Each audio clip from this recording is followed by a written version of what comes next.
Hi, I'm John Phillips. Thanks so much for joining us for this PJTV special, Pandemic Panic, How to Survive the Deadly Outbreaks.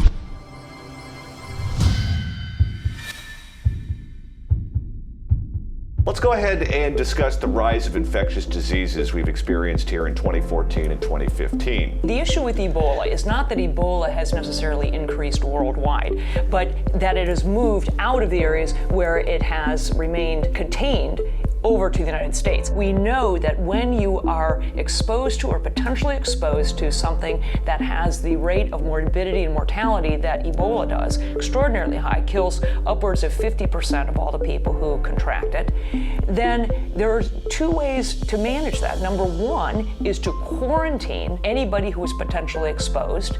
And the second thing is to close the door. Not just Ebola, whooping cough cases hit a record high. California in particular was hit hard by the epidemic as 800 cases were reported in a 2-week period. Whooping cough is a disease that we had significantly decreased in this country after the introduction of the pertussis vaccination until about 1982.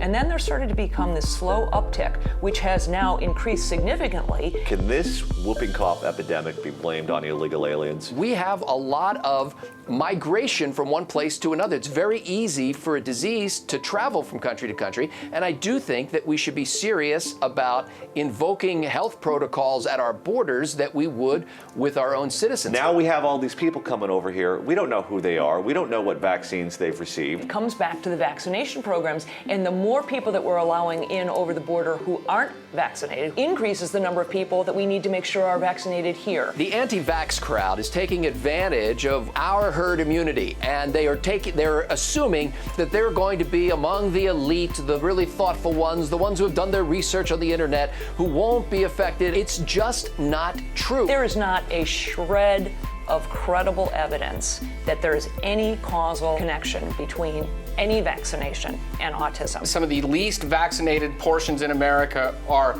liberal enclaves in Southern California and up in the Bay Area. How accurate are flu shots? Because some years it's like, yeah, it's a crapshoot. Of all the vaccines, influenza vaccines are the least predictable. There are no cleanliness protocols for a 6-year-old, okay? They're messy little beings, and there's goo, and there's sneezing, and there's everything, and definitely you have to protect them from whatever else is going on in that little petri dish of yuck known as a classroom. This is serious stuff, and anybody who doesn't treat it seriously needs to have their head examined. If you could give people one piece of advice to keep themselves healthy and not get sick, what would it be?